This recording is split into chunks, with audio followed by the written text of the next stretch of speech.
Well, good morning, good afternoon, everybody, and welcome to PLMA. Today is a load management dialogue, a webinar by PLMA, and this features a discussion with our 2025 Award of Excellence winners, Baltimore Gas and Electric and WeaveGrid.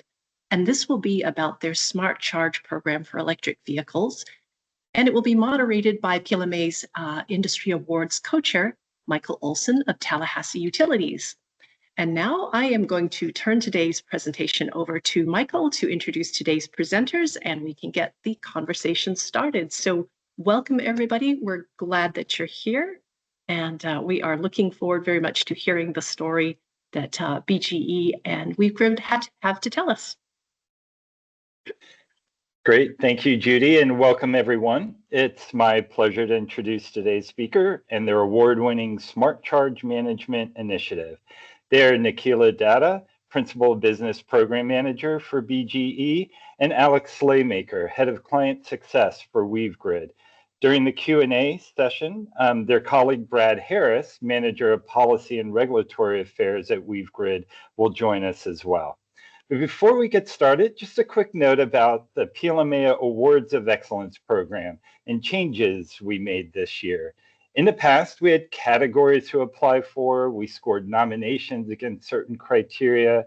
This year, though, we left the process a bit more open, allowing members to define what excellence meant to them and specifically to their programs.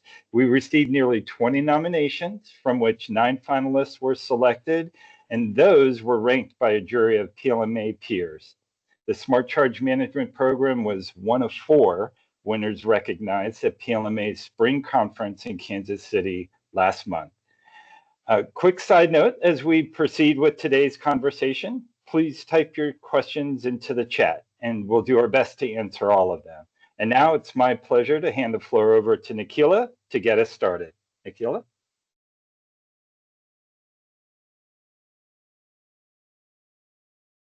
Good afternoon, everybody. Thank you so much for joining us today. My name is Nikhila Datta, and I'm a Principal Program Manager at BGE's Clean Energy Solutions team. I have the privilege of leading the Smart Charge Management Program, which plays a key role in advancing our clean transportation goals. A big thank you to PLMA for hosting this webinar and giving us the opportunity to share our work with all of you. Next slide, please. Baltimore Gas and Electric is proud to be one of nation's oldest gas and electric utilities, serving communities across Maryland over 200 years. While our core mission remains delivering safe and reliable electricity and natural gas, we are equally committed to driving forward sustainability and clean energy innovation.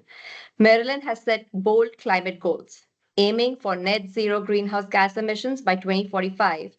And an interim target of 60% reduction from 2006 levels by 2031. These ambitious benchmarks reflect the state's leadership in climate action and its commitment to a cleaner, more resilient future for all of us.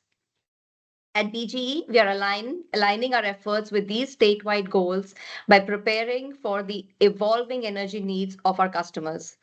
As electric vehicle adoption accelerates, we are focusing on delivering smart, customer-centric solutions that support this transition. Our EV team is leading the charge by designing managed charging programs that maximize grid efficiency and value, expanding access to EV charging infrastructure through incentives and equitable deployment, and educating customers about EV benefits, charging options, and how to manage energy cost efficiently. Ultimately, our goal is to support a cleaner transportation future, which helps to avoid costly long-term infrastructural investments. Through innovation and collaboration, we are building a smarter, more sustainable energy future for Maryland. Next slide, please. So Smart Charge Management is a demonstration backed by Department of Energy, and we partnered with WeaveGrid. In 2021, BGE was awarded a DOE grant to conduct a large-scale demonstration of a utility smart charge management system. Our objectives primarily included developing optimized managed charging infrastructure to enhance grid value, promoting EV adoption through incentives, and then educating customers about EV and reducing some of the charge anxiety, range anxiety, and EV costs, EV energy costs associated with this expansion. Next slide, please. So now let's talk about the exciting customer-friendly design that I would say our customers love. Our program eliminates the need for a costly separate meter, which is such a big win for us. Instead, customers can sign up through vehicle telematics and charger meteorology today. It's designed to ensure that all customers, regardless of how they charge their vehicle at home, can participate. Customers can earn monthly award by charging their vehicles during designated smart times. This incentive not only rewards smart charging practices, but also helps integrate more sustainable habits into daily routines by leveraging these smart times. Participants can choose between a flat rate or an electric time of use only rate, depending on what best fits their lifestyle and charging habits. Customers have the flexibility to override the smart charging schedule whenever they need to charge immediately. This is especially useful for unexpected trips or sudden change in plans. We've all been there. And this approach also allows us to plan charging around personal schedules while meeting grid needs, ensuring maximum convenience to the customer. This dual focus ensures that while grid efficiency is maintained, customers' convenience is never compromised because customers are our number one priority. Simply put, drivers set their preferences on their WeaveGrid dashboard and their vehicle is ready when they need to leave. Charging optimization is seamless and unnoticeable to the customer. We ensure broad accessibility by allowing drivers with both level 1 and level 2 home chargers to participate in the pilot. To encourage consistent engagement, participants earned a $10 monthly credit as long as they follow their charging schedule at least 50% of the times and limited the number of overrides to no more than 4 a month. Additionally, to maintain program integrity, participants were removed if they exceeded the override limit for 3 consecutive months during the pilot period. This was just during the pilot period. However, when transitioning to a full-scale implementation, we eliminated the rule by determining it did not meaningfully contribute to our desired grid outcomes. Since this slide focuses on the pilot phase, I have included the original requirements here for context. Next slide, please. BGE selected the $10 monthly bill credit, totaling to $120 annually based on strong research conducted by SEPA at the start of our grant period. This incentive structure was thoughtfully designed and clearly resonated with our customers.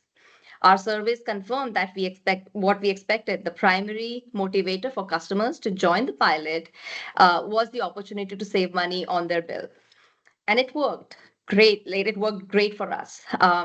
Thanks in part to our compelling incentive, we exceeded our pilot goal of 2,000 participant devices 2 years ahead of its schedule. Today, we have approximately 4,000 devices enrolled in Smart Charge Management. One of the most valuable takeaways from this incentive is the power of ongoing incentives. They play a crucial role in sustaining the behaviors we aim to encourage over time. Next slide, please. Once customers enroll, they are kept engaged through the thoughtful multi-channel experience. Customers receive personalized dashboard and weekly emails which highlight their charging behavior and costs from the past week. These emails consistently achieved an open rate of over 80%, a strong indicator that customers are actively engaging and see real value in the program. To further support the retention, BGE sent quarterly emails with helpful reminders such as importance of frequently home charging and any updates that our pilot was going through. And Alex is going to cover them in the upcoming slides. And then the ongoing communication strategy really helped reinforce positive behaviors for our customers. It kept participants informed, motivated throughout their journey while they were enrolled in the program. Next slide, please. Let's take a closer look at how our managed charging schedule works. Every time a participating EV driver plugs in at home, WeaveGrid automatically generates a custom charging schedule tailored to their needs. These schedules are designed based on customer preference, which includes the desired departure time and their state of charge they need their car charged by, and if it applies any electricity rates they have on their account. And then the second one is BG's optimization priority, which evolved through the different phases of the pilot. Again, something Alex is going to cover shortly. Importantly, we always gave drivers the flexibility to override their managed charging schedules because we understand real life mobility needs can change unexpectedly. You could have to go to urgent care. Who knows? While schedules control when charging starts and stops, they do not alter the charging speed. So the charging speed really depends on the type of charger the customer is using. One of the greatest advantages in designing these schedules is flexibility. On average, most participants plugged in for around 12 hours, yet they only required about 2 hours of actual charging, which leaves 10-hour window for optimization, allowing us to create smart, adaptive schedules which balance the grid benefits for the driver's convenience. With that foundation in place, I'll turn it over to Alex to walk you through over our strategically designed program for the pilot. Thank you. Perfect. Thanks, Nikhila. Hi, everyone. I'm Alex Flaymaker, and I lead client success east of California for WeaveGrid. Our software platform is really purpose-built at the nexus of the electric utility and the automotive industries to accelerate decarbonization. We're a very mission-driven company and very focused on that. And we are so proud to be BGE's technology partner for managed charging. And I'm honestly just stoked to talk about smart charge management today. It's such a cool, exciting pilot and now program. And it's been such a pleasure working with the BGE team. So thanks for the opportunity, PLMA. Okay, so back to the slides. During the first scenario of this pilot, we aligned EV charging with off-peak windows, including for customers who were not enrolled in a time of use rate, which was about half of the participants. And then in the second scenario, we used forecasted PJM locational marginal pricing values to schedule charging in alignment with the lowest cost bulk electricity prices. And this shifted charging into the early morning, like the 4 a.m., 3 a.m. type time period.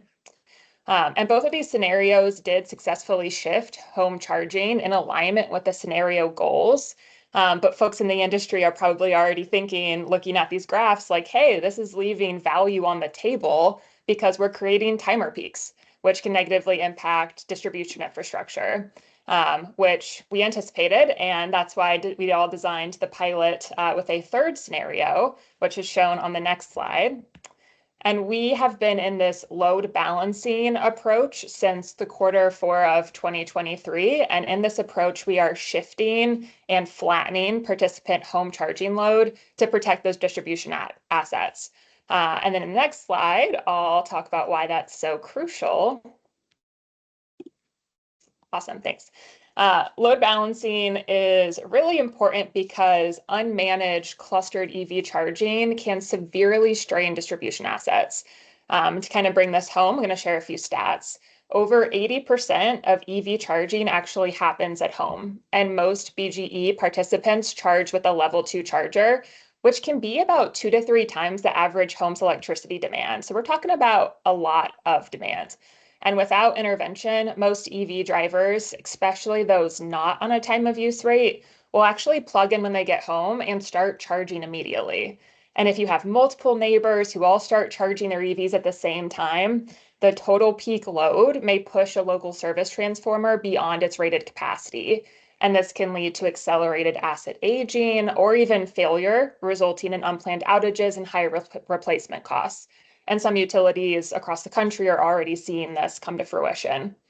But thankfully, with smart charge management, BGE has better control of when home charging comes onto the system, ensuring a smoother load curve with limited impact on those local distribution assets.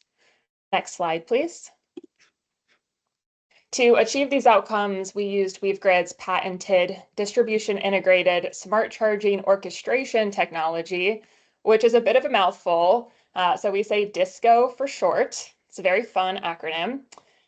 With DISCO, every time a participating vehicle is plugged in, their charging schedule is generated to shift and smooth the charging load based on their preferences and the schedules of the other vehicles in their group. So for the pilot phase of Smart Charge Management, we actually created groups in alignment with the average number of feeder circuit or transformer connections. For example, a transformer group would have a small number of vehicles assigned to it because a typical BGE service transformer supports about 4 to 8 homes. And we wanted to really mimic that level of load. But I know this is a little abstract right now, so I want to bring this home with a few specific examples on the next few slides. We analyzed a BGE group of 21 vehicles participating in the Smart Charge Management pilot, and I'll kind of walk you through what you're seeing here. The orange line represents a scenario where everyone in the group starts charging when they plug in. And the blue line shows what actually happened with Smart Charge Management. And you can see we achieved a pretty remarkable 78% reduction in home charging demand during the system peak. And you might be thinking that the charge now scenario is unrealistic since I already told you half of the participants are on time of use rates and are probably unlikely to start charging right when they plug in. And you would be correct, which is why the next slide shows another view of a comparative analysis focused on what would have happened if the same group had all charged in alignment with their rate. So compared to the scenario where we only optimize for driver rates, DISCO achieved a 77% reduction in the non-coincident timer peak. Since this analysis focuses on one group, on the next slide in a second, I'll kind of zoom out and show the impact across all BGE DISCO groups in 2024. But I'll give you like one more second to take all this in. I know I'm going kind of quickly. There's a lot to look at. Okay, so hopefully I stalled enough and you had time to digest there. All right, next slide. We actively managed home charging for over 3,200 participating vehicles in 2024, delivering nearly 11,000 megawatt hours of energy during more grid-friendly times. And then by orchestrating when these vehicles were charged, we achieved an impressive 69% reduction in peak demand during that 9 to 10 p.m. window across all groups. So that's groups of all sizes all over BGE service territory. Reducing this timer peak, sometimes referred to as a distribution peak, is actually really crucial to protecting distribution assets as EV charging scales, which we know it's going to do in BGE service territory and across the world. All right, so now I'll pass the mic back to Nikila to share a little bit more about some third-party validation of Smart Charge Management performance. So you know it's not just me bragging about it. Go ahead. Thanks, Alex.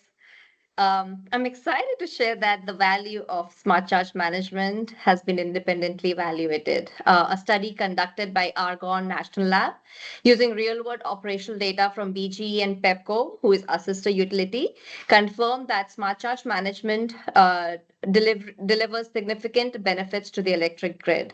The analysis found that simply offering off-peak TOU prices isn't enough to meet all grid needs, as you saw it in Alex's graph. Instead, more advanced EV load balancing strategies like Smart Charge Management are essential for extending the life of existing infrastructure and deferring the costly distribution system upgrades. This benefits all ratepayers, not just EV owners. Specifically, the study projected annual distribution system upgrade costs reduction of $192 to $314 per EV through 2035. This adds up to an estimate of, it's a big number, $215 million in total avoided cost, considering the immense value Smart Charge Management programs are providing for the grid. So we keep saying EVs are loading the system and things like that, but EVs are also, the smart customers are also shifting the load to a time which is not going to impact the grid in the near term. Next slide, please. All right, so we ran our pilot program for 3 years, 2021 to 2024, and it had proven successful. So Maryland Public Service Commission approved BGE's proposal to transition from pilot to full-scale program. Now, we are gearing up to scale to 30,000 EVs by the end of 2027. And to make this ambitious goal a reality, we have crafted a powerful multi-channel marketing strategy. It includes seamlessly coordinating outreach efforts led by vehicle and EV charger manufacturers in partnership with WeaveGrid, ensuring maximum impact and engagement across the industry. In its final order, the Commission affirmed that smart charge management serves the public interest, specifically given the urgent need to expand EV charging infrastructure while minimizing the strain to the distribution grid. The program's distribution benefits are directly tied to its strong cost effectiveness. The full-scale program was filed with a cost effectiveness score exceeding 1.5, clearly demonstrating net benefits to ratepayers.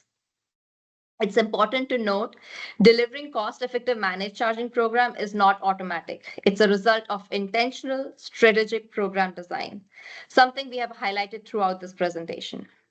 Next slide, please. We're also thrilled to share a major industry first. Thanks to our partnership with WeaveGrid, BGE is now the first utility in the world to collaborate with Toyota on managed charging through their in-app enrollment. Toyota and Lexus customers can now sign up for smart charge management directly through their vehicle's app and continue to participate seamlessly from there. This is a very big groundbreaking step for us. And it is an example of how BGE continues to lead the industry with innovation and customer-centric programs. Next slide, please. And our managed charging programs also leverage WeaveGrid's strong OEM partnership with chargers. A special thank to Emporia and ChargePoint for their proactive outreach in the recent weeks, directly engaging their customers and driving participation into our programs. This collaboration plays a key role in our success to meet the 30,000 customers by the end of 2027. Next slide, please. So driving effective EV managed charging programs require careful strategy and coordination behind the scenes. Through our experience, Alex and I have pinpointed three factors for success. First and foremost, early and frequent stakeholder engagement is essential.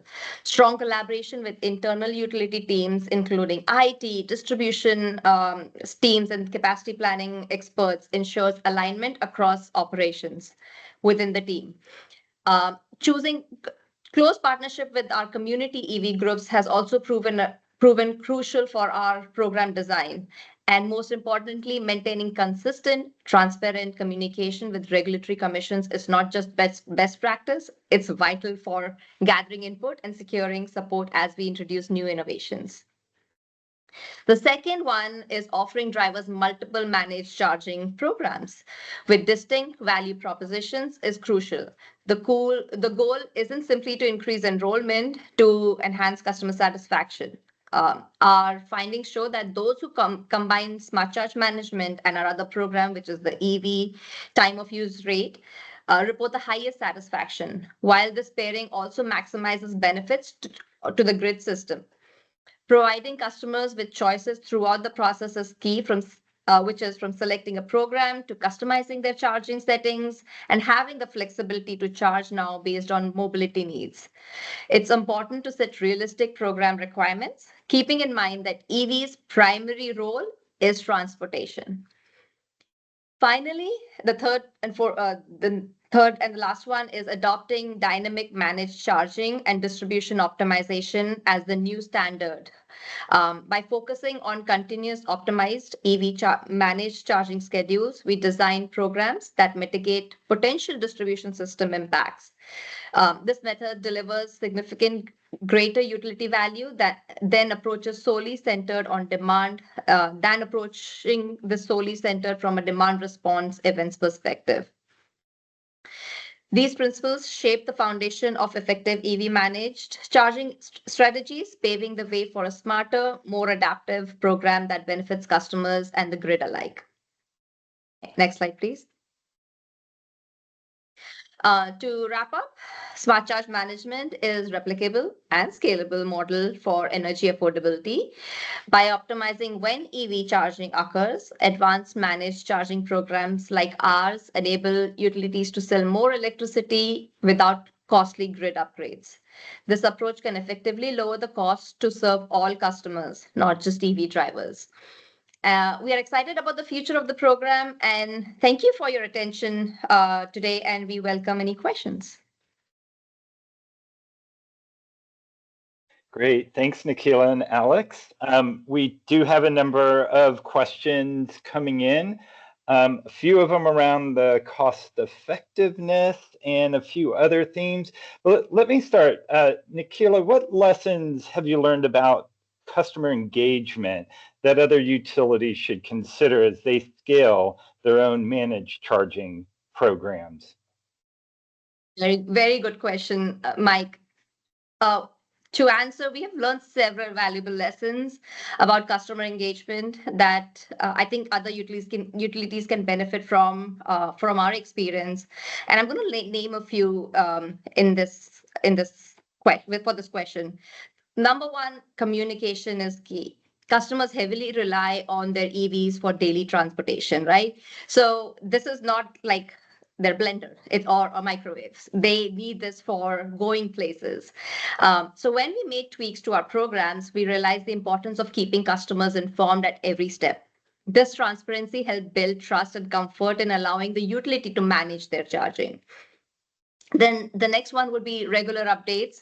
We send quarterly retention emails to our customers during the pilot phase, updating them on the program's progress for any changes.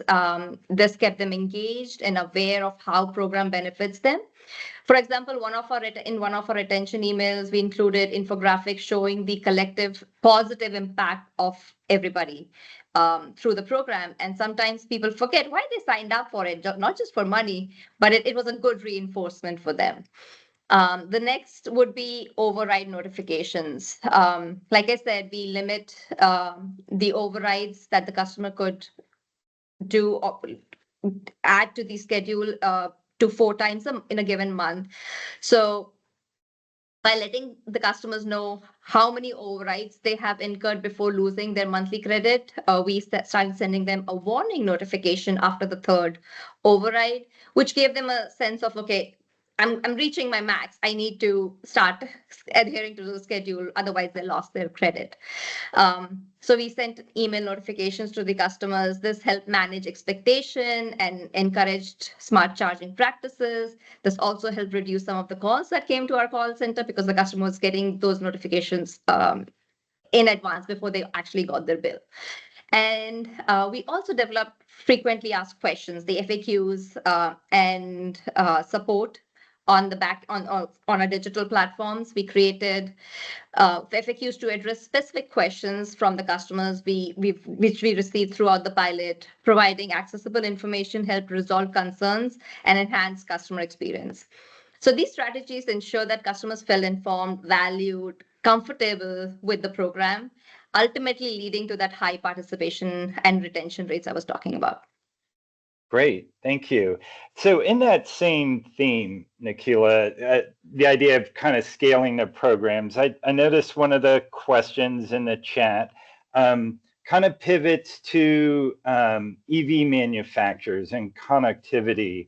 So how does the program work with EV manufacturers that don't participate in telematic platforms such as Ford?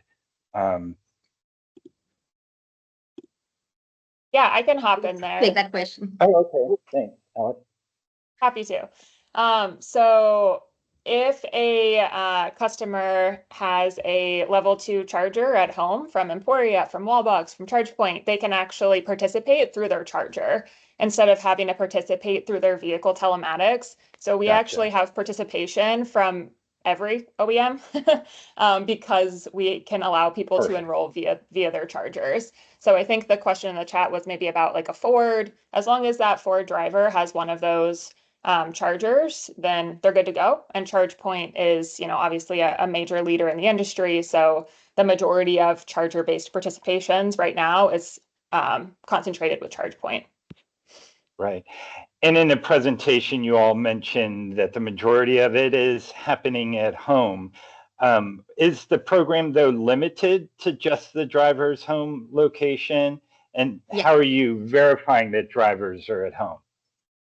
So once the customer enrolls, they provide their service address, which is tied. That's how we tie the bill credits for this customer. So once the customer is enrolled, they provide their service address, and WeaveGrid has this amazing geofencing technology, which helps us know where they are charging. So when they charge at home, we know that it's in that location, geofenced location. Great. Thank you. Switching gears, maybe towards sort of the cost effectiveness side, there were a few questions in the chat. The first, what cost effectiveness test did you use for this program? TRC, I think that's a total resource cost, or some other benefit cost test. Do you recall? Do you want me to jump in? Yes, I don't have it in the top of my head, but Alex, Perfect. if you know. Brad told me, I'll give him credit. The test was the Maryland jurisdiction specific test. It's a variant of the TRC. Don't ask me follow-up questions on that because I will not be able to answer them. Just kidding. Brad can help me.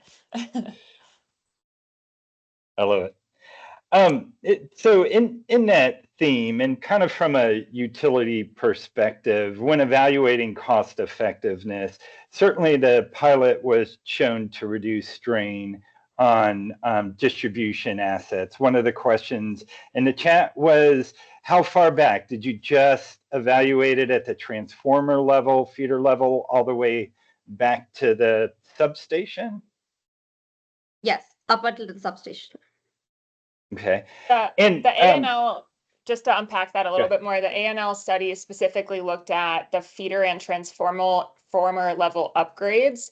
It didn't analyze substation related deferred upgrades. So there's like some nuance there. Yeah, but highly encourage everyone to go read this study. It has many pages and it is very educational and helpful. So in that line, and Alex, maybe you can reflect on this. Is there sort of a minimum number or threshold of EV participants necessary to realize those distribution level benefits?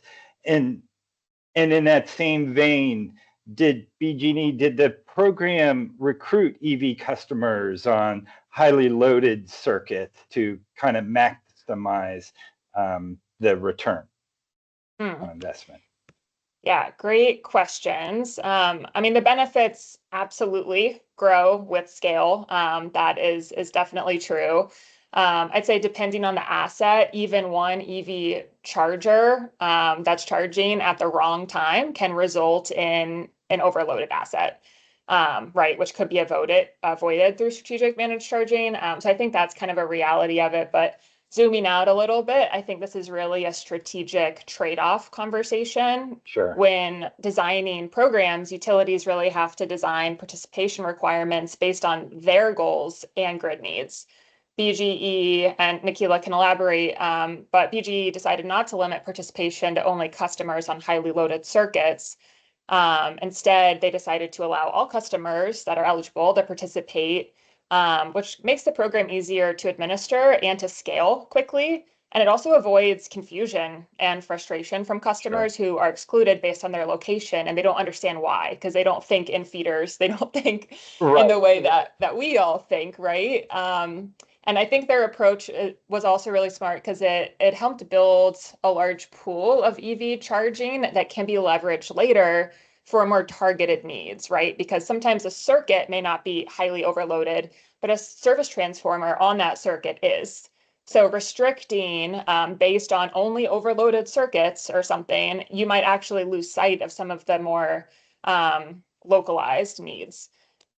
So yeah, and you can actually see the results from the pilot kind of speak for themselves, right? We still definitely produce those distribution benefits without excluding people, from the disco. So yeah, go ahead, Nikila. Do you want to add anything else?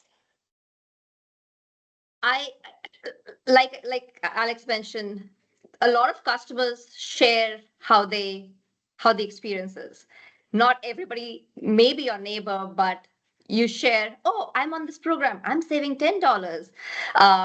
And I'm in, let's say I'm in Baltimore County, and somebody from Howard County is like, I have no idea what you're talking about. So just from an equity perspective, we wanted this to be eligible for everybody. We are limiting customers from depending on the type of devices they bring in. So that's why it was important for us to make this available for everybody. Sounds good. Nikhila, was a post-pilot survey conducted to understand how participants enroll or what motivated them to enroll? And can you perhaps share more about how you evolved the design of this smart charge management program overall as you went from pilot to full-on program? Sure. Yes, just to answer the question, yes, we conducted survey last year. We are in the process of getting our results for this year. We also conducted focus groups this year, and we have had great positive responses from our customers about the program. To talk about the pilot to program expansion, so we did a few changes. The primary change to the program were related to the incentive design. So for the pilot, there was a $10 monthly bill credit per account that was registered, as long as the drivers kept the monthly overrides to 4. Exceeding 4 overrides meant they were losing their monthly incentive, and missing the incentives for 3 consecutive months meant we were forcefully unenrolling them from the pilot. So with the new program and design, knowing not a lot of customers, that a lot of customers were appreciative that it was all hands off. BGE was taking care of everything for them. In the new program, we removed the forced unenrollments. We recognize that customers who actively shift their EV charging on other days is still contributing to the grid management, even if they exceed the override limit. So while the customers won't receive the bill credits because they have more than 4 overrides, they can continue participating in the program, which is I think for the long run of the program, I think it's still beneficial. It's up to the customer to decide if it's working for them or not. Additionally, we changed the incentive structure, and instead of applying the incentives per account, the incentives are now being applied per participating devices, making the program more rewarding for households with multiple EVs. The credit amount depends on the charger the customer is using. So anybody participating with a level 2 charger earns $10 a month per device, and anybody participating with a level 2 charger, which is the slowest charger, earns $5 per month per device. So for example, let's say a household has 2 Tesla EVs and charging at home on a level 2 charger. So they have both their Teslas enrolled in the program. Previously, they would have just received $10 a month under the pilot and 4 overrides. With this new structure, the same household earns $20 a month, and both devices would get 4 overrides each. So kind of like getting up to 8 overrides. And in the instance where both the vehicles used a level 1 charger, the household would have received $10 a month because it's 5 plus 5 due to the level of the charger. Why do we differentiate incentives based on charger type? Well, it comes down to grid impact. The SCM program is designed to optimize EV charging loads across BGE network. And level 1 charging places a lower demand on the grid and offers less flexibility because you have to be charging for a longer time. So incentives reflects this difference in value. And these updates ensure that the customers are fairly rewarded for their participation while keeping the grid balanced and efficient. Thank you, Nikhila. Quick follow-up, and you may have addressed it. How did you arrive at that $10 a month incentive? How is that incentive amount determined? So there was a study conducted during the beginning of the pilot program by SEPA, and we based on the outcomes of the study, we decided that $10 was a fair reward for the pilot program. What percentage of customers receive the incentive each month, would you say? All of them, about 97% of the customers. I would say 97 feels like not a fair number, but we have very few customers who don't receive a credit because either they have not charged or they have like more than 4 overrides. So we have a good 92% of customers who follow the schedule. So I'd say that's a fair number. Sounds good. Alex, shifting to the DISCO algorithm or platform, can the DISCO optimization be tailored to meet unique utility operational needs as they may shift from season to season? Yeah, great question. At WeaveGrid, we have a lot of energy nerds, a lot of ex-utility folks, and we definitely understand that the grid systems have unique operational needs across the country. Utilities are at different places in their journey, right? So our whole company is designed to be flexible. The DISCO algorithm is also designed to be highly customizable. We can take a crawl, walk, or run approach to really meet the utility where they're at. Right. So, for example, the DISCO load balancing approach we deployed for the smart charge management pilot, that requires really the least amount of data and no additional integrations. This is a really good place to start. The next step is really adding in asset-specific data and non-EV baseload. This extra data allows us to kind of surgically match our managed charging schedules to the specific needs at the feeder or transformer level. And, the more real time the data, the more targeted we can get and the more grid value we can produce. But it's also a higher, investment from utilities, right? It costs more money. You have to have more integrations. It's more technologically complex. The return is there, but that's the reality, right? That's kind of why we don't have it deployed everywhere, because there are just real constraints to it. But we are doing kind of the more advanced versions of DISCO with a few clients across the country. But yeah, you can really produce a lot of the benefits from DISCO, with a less sophisticated approach. But to get the most out of it, you want to really go a little to the next level. Yeah, and that may lead into my follow-up question. Well, what's next for DISCO in 2025 and beyond? Yeah, I can take a stab, Nikhila, and then if you want to jump in, that would be awesome. So we are currently working together to transition from groups that simulate asset connections to, which was like really the focus during the grant period, I should say. This was a grant funded pilot, and so it had a specific scope. So that's what the scope was. Now, BGE has the freedom to evolve the program design, evolve what they're optimizing, how they're optimizing. So now we're moving to a system where the vehicle groups will be created. So all the devices actually are linked to the feeder that serves them. So for example, each device in feeder A group will actually be served by feeder A, just as a, example. So BGE is currently putting together that information, and then we ingest that in our system, and then we're able to provide even more kind of targeted outcomes to reduce feeder stress. And like I mentioned, we're doing these types of things with PG&E, PGE, and have some really cool results there as well. But I'll keep it focused on BGE. Great.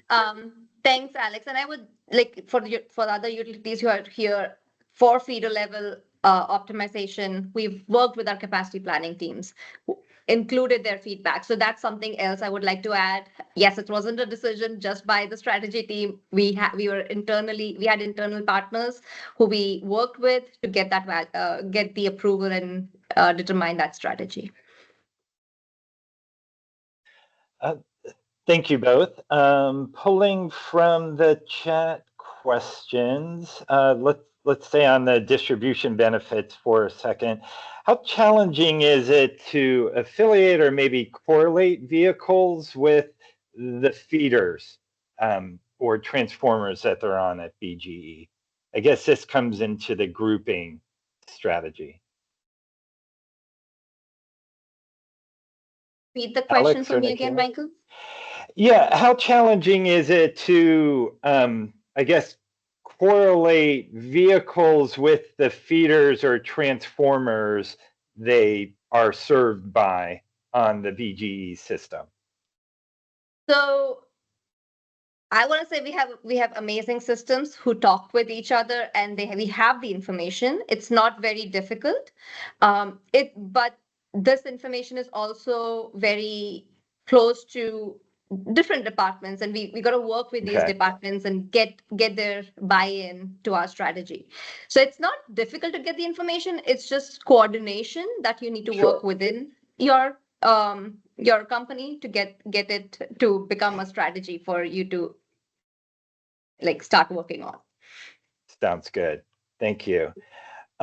Switching back to incentives, how often do enrollees or participants have to plug in their EV to charge at home to stay eligible for the incentive? I think this question came up when I said if they don't plug in, they don't get a credit, which is true. You don't plug in your vehicle, you don't get the incentives because you have not done anything for the grid. Yeah. The customer, sorry, I mean it in a very nice way. The customers, we recommend them to charge at home every day. If you have an EV, I am assuming either you're dependent on public charging or for charging at home, or you charge at work if it's free. And most of our customers charge at home. And it would be, I am an EV driver. It's very weird for me to understand why would you not plug in your vehicle at home. So we prefer the customer plug in every day because that, like when I mentioned, we have a 12-hour window and the customers charge 2 hours. That's when customers are plugged in every day and they charge their vehicle every day. If you don't charge for a couple of days and then plug in, it takes more time for your vehicle to charge, right? So the optimization is less. The recommendation is to plug in every day, but if you don't, we still work with you. Gotcha. And go ahead. I was going to say anything Alex would like to add. You nailed it. And the both of you may have mentioned this or addressed it before, but are most customers following their managed charging schedules, or are they overriding them frequently? Handful of them override it. Most of them follow the schedule. Okay. Yeah, I pulled the numbers fresh, so we could celebrate.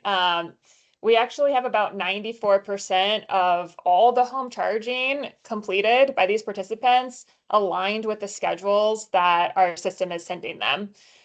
So like despite all the curveballs of life, participating customers rarely opt out and charge now, which really indicates to us that the customers trust that their vehicle will actually be charged to their desired level by the time they need it. Because if they didn't have that trust, we wouldn't see such high participation rates. Sounds good. Thanks. I see we're doing great on time. It appears we've addressed the questions in the chat, and I think I'm fully satisfied on my end. If just a final call to participants, we have a final question come in, and we'll take one more, and then we'll look to wrap up. What is the projected enrollment percentage for EV drivers 5 years from now? We only have permission until 2027, which is 30,000 customers. Okay, so that's your target. I can only talk until then. So of the 30,000, what percentage of EV owners does that represent? Is that a number you can gauge? I need to do some calculations, but it also depends. In next 3 years, we do not know how many new customers get added to our system. Right. It's just, I don't have the calculation with me right now. No, that makes sense. Sorry about that. We are Okay. expecting by 2030, we've done some modeling, we're expecting about 466,000 EVs by 2030 in BGE service territory. But Wow. that's 2030. So to Nikila's point, the current approval Sure. only goes to 2027, but I'm sure BGE will evaluate when the time comes and see, okay, what does the grid need? How big does this program need to be? They've taken a really strategic approach to designing their program and making sure it's reasonable and benefits the ratepayers. Fantastic. And I think with that, as we're coming up to the end of our time here today, I'd just like to sincerely thank each of you for sharing your knowledge and insights with us. It's been a pleasure. I'd like to give the floor back to Miss Judy with PLMA. Thank you. Thank you, Michael. And thank you so much, Nikila and Alex, for just an exceptionally great presentation on a really strong, wonderful program. It's really exciting to hear your results and how much thought and effort went into it. And Michael, great job on moderating, of course, as always. So for everybody else, just to let you know, if you've enjoyed this session and you want to share it with colleagues or you want to watch it again, it will be available in recording form on PLMA's YouTube channel. You can see the URL below. We also have a podcast called PLMA Load Management Dialogues, and so you can also hear this on audio from wherever you get your podcasts. So for everyone who wanted to listen again or share, please take those two paths and do so. We'd be delighted for you to spread this around. This is great information. Another quick announcement is we currently have a call for presentation proposals for PLMA's 2025 Fall Conference going on. The Fall Conference will be held in November, and it will be in Lake Las Vegas, that is Henderson, Nevada.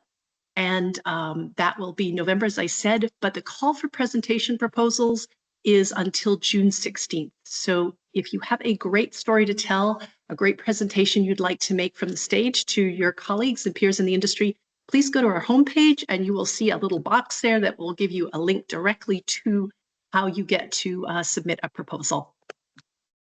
And if you love PLMA events, and I think a lot of us do, the next one is coming up in August. It will be August 26th and 27th in Denver, Colorado. And this will be our EV Symposium on Managed Charging. So for all of you EV folks, we will look forward very much to seeing you there. And so as we wrap up today, I want to let you know that you've been listening to a load management dialogue presented by PLMA. And to learn more about upcoming webinars and dialogues and other events, please visit our PLMA calendar at flexload.org. And this concludes this edition. So thank you, everybody. Good afternoon, and we'll look forward to seeing you again.